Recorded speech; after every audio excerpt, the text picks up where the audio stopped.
Bw'obanga ongamba nti obudde buno kati Isma yakulira abali ku mutimbagano n'ensolosozi zintambudde bannange. Mu abantu mwenna bwe mwetunulamu mwenna ne mugamba mulonde muzeeyizedde. Bantu mwe nga mulimba muzeeyizedde ne mugamba nti mwenna Baaji Kayima Shafiiki Mako muganda wange Keizi muganda wange Alex baani n'abalala bonna ne mugamba nti Isma okwo kulonda saaliwo kingi wa internet nakomyewo okulonda kulina okuddibwamu bwabanga Isma gwe mwalonda bwe kibanga we sibadde mwalonda Isma nga akulira abali ku mutimbagano nze siri wansi we zeng'anyi kyobola mbadde mwegendereza nnyo nga sinadda ku mpewo okwetegereza biki ebigenda mu maaso kati kyate nkitegedde leero nti mwaddira ne mulonda Isma munswazizza nnyo bannaye mumwenna ne mugamba nti kati Isma yasaanidde ne Isma yennyini ndoza tamanyi nti yalondebwa naye yennyini aleka takimanyi olina mujjukiza nti waigu walondebwa n'olwekyo kati obukulembeze bwa Isma obu si butuufu olw'ensonga nange ndi musajja wa internet ate ngenza okudda nga gwe mwalonda kitegeeza okulonda kulina okuddibwamu. Ekisookera ddala nsooka okubeebaza okubanga mumbeereddewo ebbanga lyonna lye mbadde mukomera. Amannya gange nze Ssegirinya Ayambalidde Kapaka Parliament wa Kawempe North. Wano ku mukono gwange ogwa kkono nyinawo mwannyinaze muyita kansala Alice weeyo Masaka era nga y'omu babadde bambeererawo we mbadde mukomera naddala kunkyaliranga nze mukomera okundeetera ekyokulya okukyalira omwana wange Ssegirinya Kifula tatuula gamba omuntu ng'oyo aba wanjawulo nnyo n'olwekyo naye abeeko abeewo nga neebaza abantu mbabuulira biki byempiseemu tuuka olwaleero ate Wendi okubeera nga nafulumye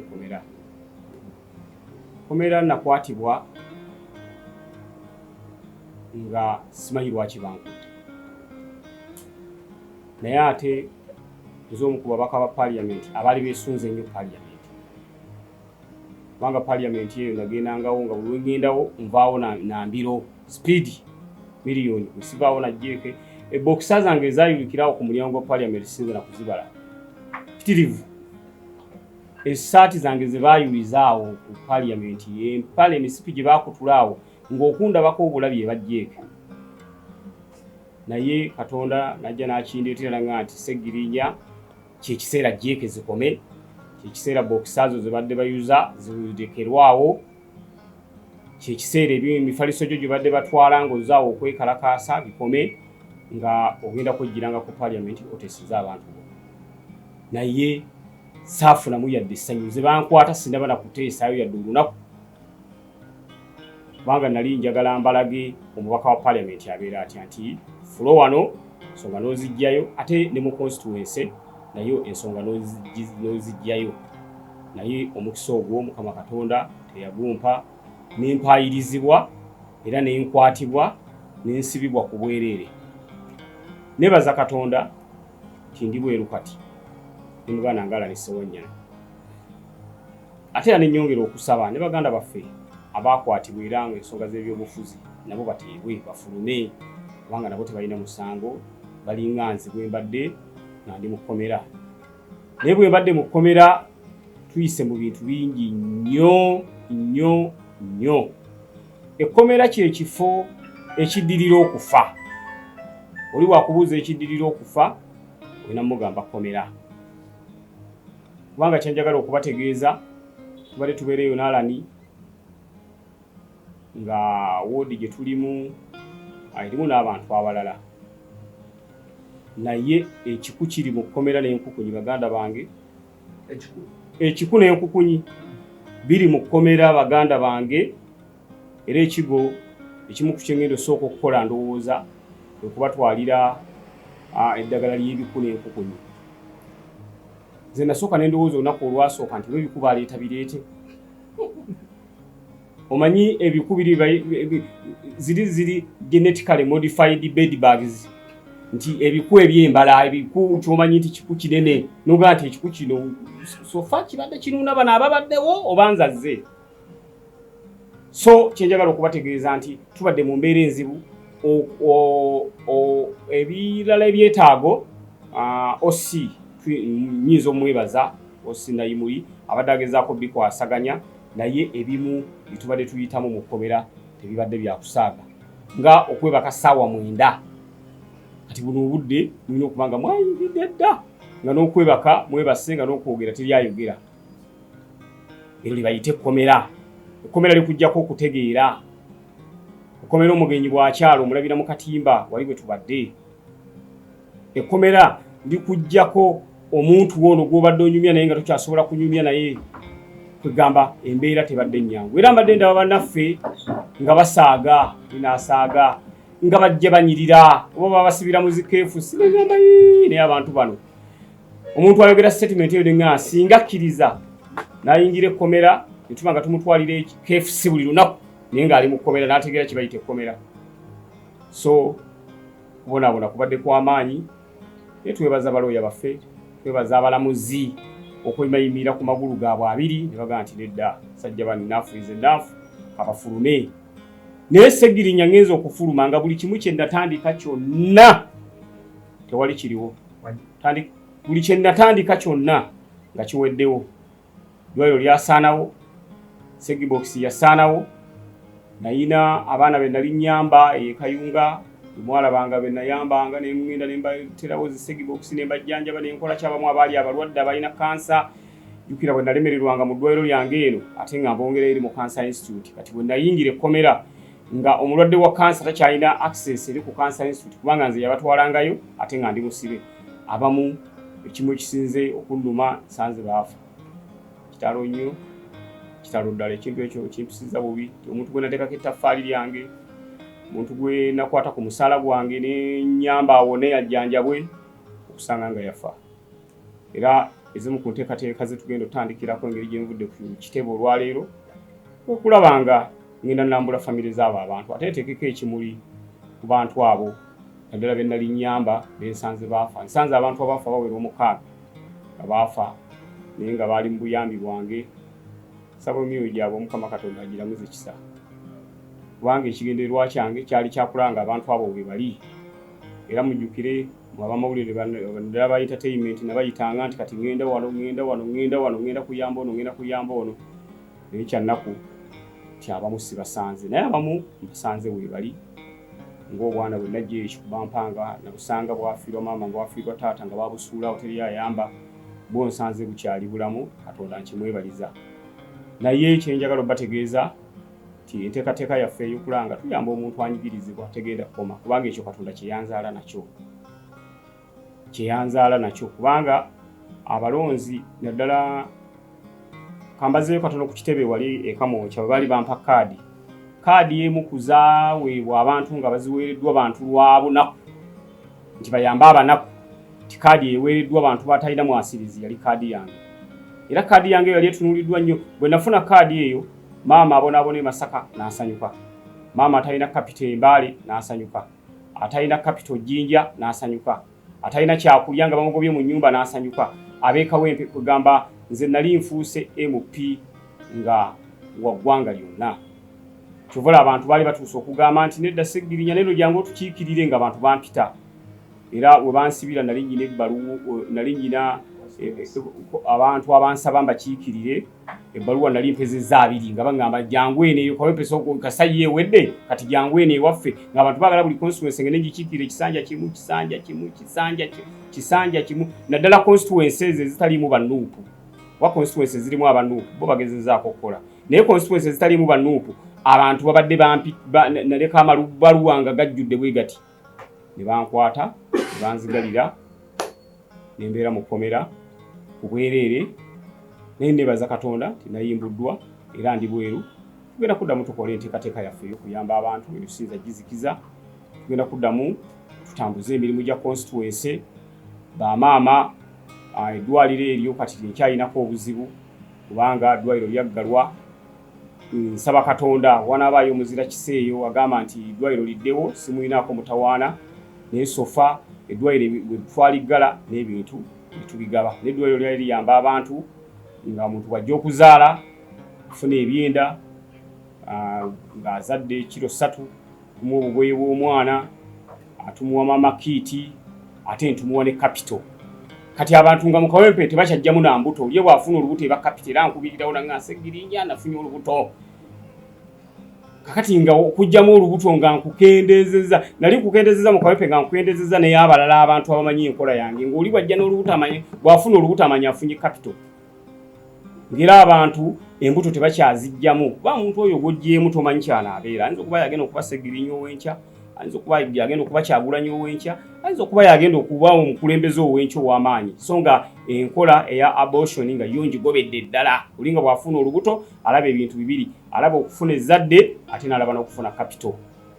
naye bwe mbadde mukomera ebyo byonna byabadde byakoma saba Katonda nsobozese biddewo okuba nti ekizibu kyenkyayina Ssegirinya mmwe ndi mulwadde omubiri guno nagubalagako dda era bwe ngubalaga kati musobola okwekanga naye saagala guddamu gubalaga kuba nagubalagako dda nafuna skin cancer nga ndi mukomera gye yankwatira olw'okuba nti musula bangi nfuna skin cancer bwe nagendera mukomera nalina obulwadde bw'ekibumba obwo nga ddagala ndijja mu Nairobi hospital naye bwe mbadde mukomera mbadde sikyalifuna ate ekizibu kya hypertension blood pressure yange basembyeyo gipimanga 200/140 era abasawo bandikomendinze ngende mu Nairobi hospital oba mu malwaliro agasobola okutuwa specialized medication nenga nzijanjabwa kyesinaba kufuna olw'okuba nti passport ziri mu kooti passport yakola ki yazisigaza tukyalwana okulaba nga passport zivaayo era nkuba omulanga eri Attorney General kiriwa kiwanuka munnange passport tugende tujanjabwe muganda waffe sobola okusavinga abantu baffe kubanjagala okudda mu constituency nga mponye nga maanyi nyina nga polisi bwebengo bye nsobola okuteekako njiribwa eri eyo edda gye mumanyi ne kati obudde buno polisi sekendi eba yankutte dda era tubadde n'abamawulire wayo tuweetule gye tugenda okukolera polisi oluze ne ngana nti kati emisinde sikyayina emisinde jaggwamu njagala ekyomba buliri gyo jaggwamu naye bwe mbanga nteredde bulungi nga nzijanjabiddwa emisinde gyaffe giba giddamu ne gibeeramu nga nsobola okumasukanga bwe namasukanga edda mummanyi bulungi nnyo era nalinyina n'enteekateeka ekikira ku Uganda sebo mu misinde oza mujjukira bwe nadduka ku Parliament abasajja ne bagamba nti omusajja emisinde gyadduka ki era ko baava n'okuŋŋamba Ssegirinya leka anywanga amafuta olw'okuba nti baalaba nga nzirukanye ne bagamba nti ate kuba alinamu petroli magulu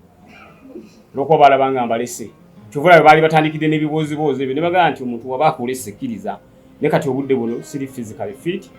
ndi mulwadde siri mu mbeera nnungi so nsaba passport singa ziba zituweereddwa mwe tujjanjabwe tulabe nga tusobola okubeera obulungi naye ng'era waliwo n'enteekateeka endala nga nteredde bulungi eyogenda okukyalirako Katikkiro wa Buganda y'omu ku basajja baterawo omugongo Tikiro webale nnyo webalire ddala nalengera agi Nadduli naye ng'ataddewo omugongo gwe ate ekyembi n'afiirwa n'omwana we Jakana Nadduli kitalo nnyo kitalo ddala era nteekateeka ne mugana ngala ne tugendeyo tukungubage tuteekeko n'ekimuli bantu bonna abenfiiriddwa nga siriibo bonna nyino tugendayo kukungubaga ate n'ogenda ewa Olanya naye tugende tumuteekeko ekimuli Jacob Olanya oyo yafa ndi mukomera nisobola kumuziikako naye twagala kukola nteekateeka ate egenda okumuteekako ekimuli so activities zigenda kubeera nnyingi nnyo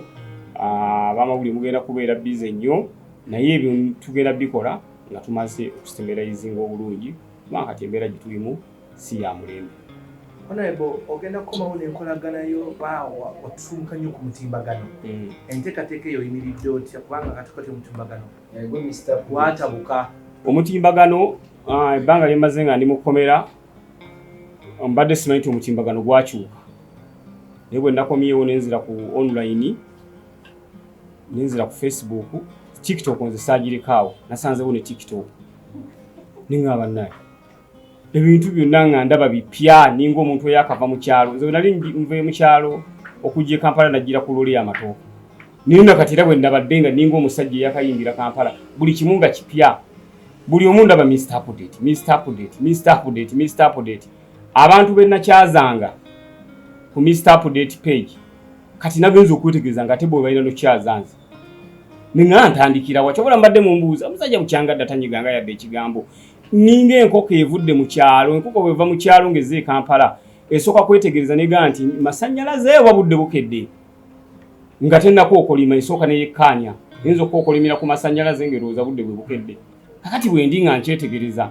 so social media nsanze ya dominatingibwa dda abantu abayitirivu ennyo kati obeera live nga muliko abantu miliyoni mwenna muli live ono ataddeko n'oli ataddeko ate kati byakyuse ne wenna birekera siwe biri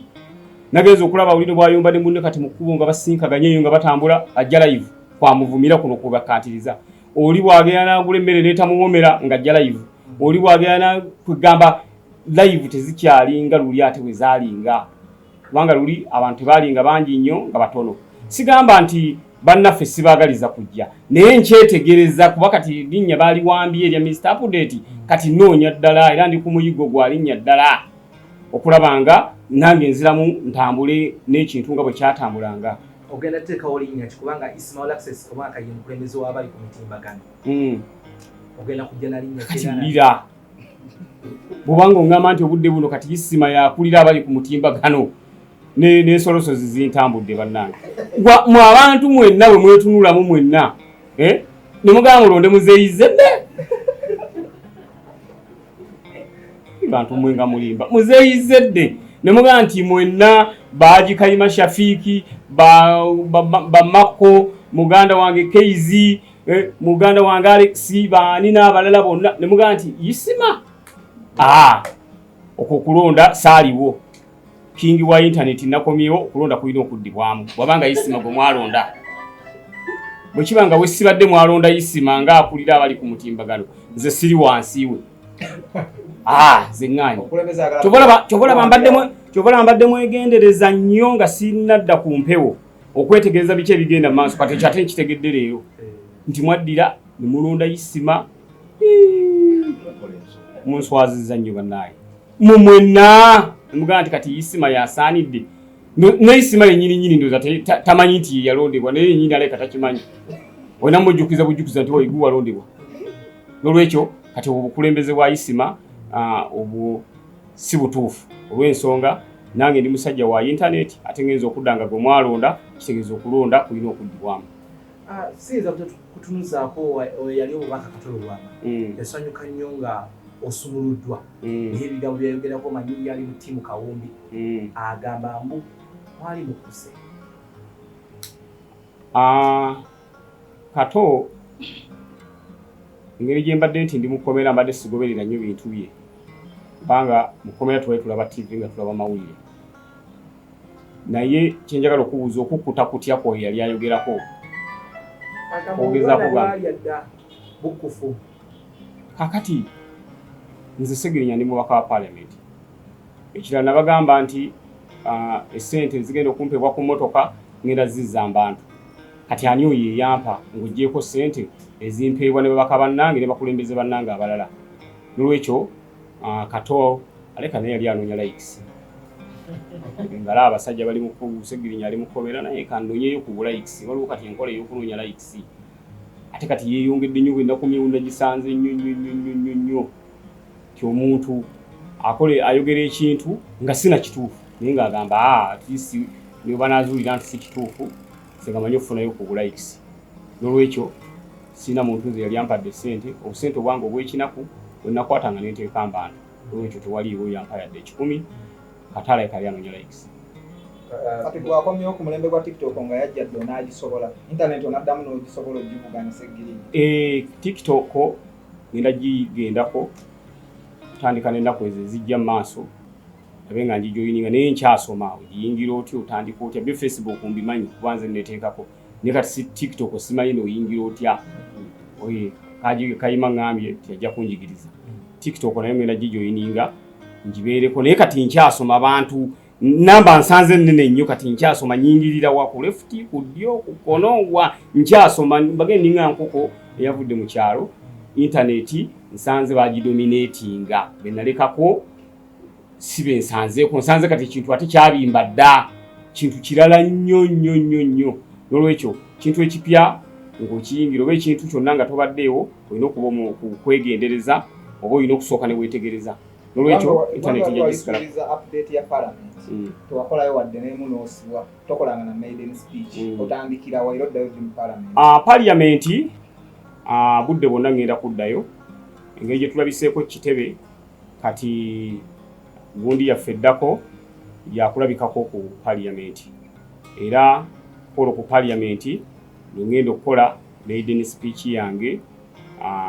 mujja gitya nnyo tovala tubadde kamokya wali nkekkereza naye mwe temutegedde nkekkereza naye nga nnyina wenkintu wenkikola ki wenkitegekera ebintu byakekkereza akati njagala bantu mmwe mubeerewo ku lunaku lwengenda okulabikako ku parliament njadde bategeeza mulabe maiden speech yange nsonga nzinnyonnyole era ku lunaku olwo ne maama wange parliament nja kulumbawo naye kubanga y'omu ku bantu abalwanyi olutalo okulaba nga nfuluma n'akaaba amaziga n'ateekawo embeera yonna n'akola ki naye nga teri ayamba n'olwekyo olunaku ne maama wange ngenda kujja naye ku lunaku nsaba nnyo sipiika mpa omwaganya maama nnyingire naye wano ku ntebe wano ninaane okuba nti tebakikkiriza mu protocol ya parliament nti ye alina kuba eri mu galale naye njagala kuteekayo kusaba kwange banzikirize maama ntuule naye awo munda awo nga tuteesa awo nga naye waali awo ensi emulabeko ate ne byankola byonna nga ndi mu kkomera amanye nti nakola ki nasiima ate nga abantu bagambye ku kitale nti ebbanga lye bakusigadde bamanyi oluzungu otondo bagenda nawe luweddemu batowezezza ddakiika emu mu luzungu ati nkugambye byonna bibadde bigenderere gwe tubadde wali gwe tomanyi kigenda mu maaso kubadde munnamawulire kati gomanyi ekindi mutima kati gwe kyotamanyi kireke buli kimu kirina ekiseera kyakyo kulabako nga weesimba oli mu kkomera oyagala kwesimbawo ku bwasipiika obwa sipiika buno okyabulinamu interest kakati ebyo ebifo byalondebwa dda singa parliament eddako kakati obudde buno twagala twogere ku kiriwo kuba kati parliament eddako giba myaka 5 kati mwetandika okukola pulani y'emyaka ate 5 mu kisanja ekijja wabula twali twesimbyewo nga tugamba naffe tulina eddembe lya constitutional right naffe okukola ki kwesimbawo era nga twagala tuvuganye ku bwa sipiika ne deputy speaker naye ne tutawera mwaganye ogwo kati ebyo biri overtaken by events byaggwawo katulinde ekisanja ekijja eky'emyaka 5 tomanya bw'wanabaawo mu kisanja kwesimbawo nesinza kubeera nga mpulaningira ku kintu ky'emyaka 5 komyolooza obwaloopu onaabusobola engeri gye tugenda mu lishapu eddako obwaloopu ebabukuba onaabusobola loopu waali olwedde tulina loopu mu kitebe kugundi nga NUP kubanga ffe tulina majority loopu yalondebwa waali obwaloopu ate tebabwesimbako obwaloopu President waffe Robert Kyagulanyi Ssentamu yalinako obuyinza okubulonda n'olwekyo ekyo si kyekifo kyenkitunulidde wabula njagala nnyo okulaba nga ku cabinet eddako banteeka ku kifo kubanga ebadde enkadde mbadde siriiko ebampe Ministry ya Disaster Preparedness eyo Ministry ya Disaster Preparedness esobola okuntambuza eggwanga lyonna nga ngenda nnyamba abatayina nnyamba abaki ate nange sirina naye lwakuba nti bw'oba n'omutima ogulina ogugaba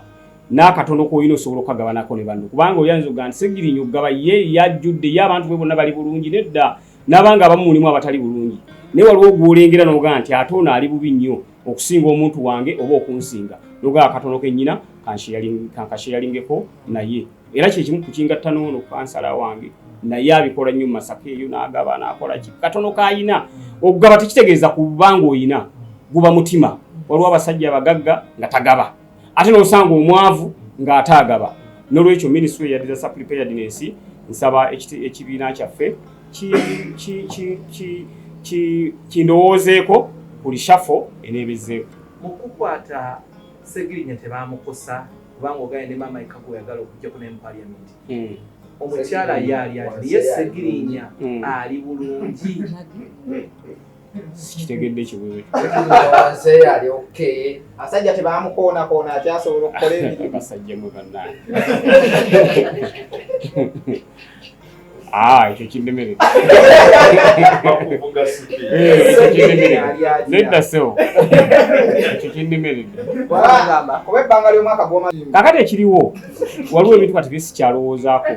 Kati ndowooza kusooka n'ejjanjaba enterere, obulamu bukomewo. Kati mu byennyira okukomyawo obulamu buterere bwe bulamu bwonna kati obudde buno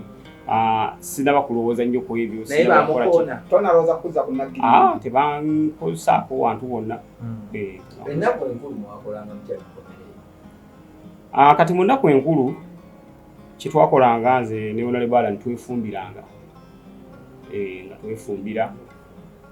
Fumba twayiga waliwo oyigira ku mulimu. Ganza ogajangu naye oyigira ku mulimu kyobola saagala nnyo omuntu agamba nti njagala omukozi naye ajje ne experience ya myaka 2, myaka 5, myaka 7 ekintu ekyo kifu. Muntu asobola okuyigira ku mulimu. Kati omuntu atalina experience bw'ogamba kati kitegeeza oba omuttidde. Kati nze n'Alani mu nnaku enkulu nga twewaatira ne twefumbira. Okuba okuwaata okwo nga kusumbuwa nnyo ettooka ogenda oliteeka mu ntamu nga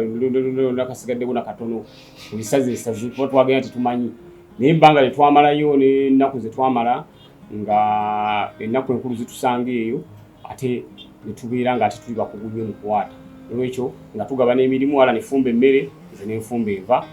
era mu nnaku enkulu bwetyo bwe twatambulanga. Ndowooza ko ovuddeyo okole ku mikolo because emikolo egibaddeyo munno n'abasinga balowooza na kibiina kya mikolo. Emikolo mu Nuupu gikolwa lwa nsonga. Ffe Nuupu pate yaffe weeri kutwala buyinza bwa ggwanga. Naye bw'olaba nti waliyo okukunga nga mukolo guzze guba guyina beguli ebyokukola. Kakati mwe mutambule muti. Kuba teri kibiina kitabeera na nteekateeka ya kulaba nga kigayidinga abantu baakyo bwe balina okukola ki, bwe balina okutambula. Lwekyo emikolo egyo egibeerayo giba gigayidinga ba leaders balina kutambula batya ate ne bafuutu soldiers balina kutambula batya. N'olwekyo enteekateeka bw'eti era ku Nuupu y'eriyo nja gyetabangamu okulaba nga tugayidinga abantu baffe ate naffe ne tugayidingibwa kubanga nange bwe mba wali wabaawo bye bandagira nti kati bweti tutambula tuti. Lwekyo emikolo egyo tegibeerayo kusaaga busaazi. Tuba ku mulamwa gwa kulaba nga abantu baffe bafuna message esobola okubeera nga ekyusa eggwanga lyaffe Uganda. Naye nze si kye kiseera kino. Embaga nze ya maaso eyo. Kansooke male okulaba nga nzizaawo byonna ebyonoonese nga siriiwo. Nga okulaba nga eddwaliro liddawo, Ssegirinya eddawo, okulaba nga abantu baffe tubenkawalinga katono ke tuyina kabakulaakulanye, okulaba nga abantu baffe babeera happy nga bwe nabasuubiza nti bwe mba mpangudde Ssegirinya ngenda kubeera nga nkola kino na kiri. Ebyo byennyina kati okusooka actually bye ndowoozaako, sirowooza ku byamasanyu ga bulamu bwange. Kubanga ate bwe sibadde bingi nnyo ebyonoonese, bangi nnyo abakoseddwa, abantu bangi balwadde, ng'oli yeetagana 5,000 ne gimubula n'afa nga 5,000 gyokka gy'afiiriddeko. Yadde nange sirina naye ate 5,000 Ssegirinya nsobola okugisasula. So kati ngenda kubeera mu activities bwe zityo. Ebirala ngenda sooka bwe gibanga gundi za kibiina, nteekateeka za kibiina waliwo ekiriyo nga ngenda. Naye ebimu byendaba nga ate kati ebiri agent naddala mu constituency mwe sibadde n'abantu nga bakyanyinako ennyonta bye nyina okusooka kuba nyina okukola Thanksgiving mpite bannakawempe mbanyumiza olutabaalo lw'ekkomera nga bwe ndunyumiza ku kitebe mbabuulire embeera gye mbadde gye nayitamu biki olutabaalo nja ndunyumya nnyo ndunyumiza bannakawempe. Kitegeeza nyina okukola Thanksgiving era nammwe era mmanyi mujja kubaayo n'ebibuuzo ebirala mubitegeke mujja bibuulizaawo. N'olwekyo nakyo kiri mu nteekateeka yange nga nkomyewo ku layini naye nga nsoose n'enva mu bujjanjabwa ku kwendimu.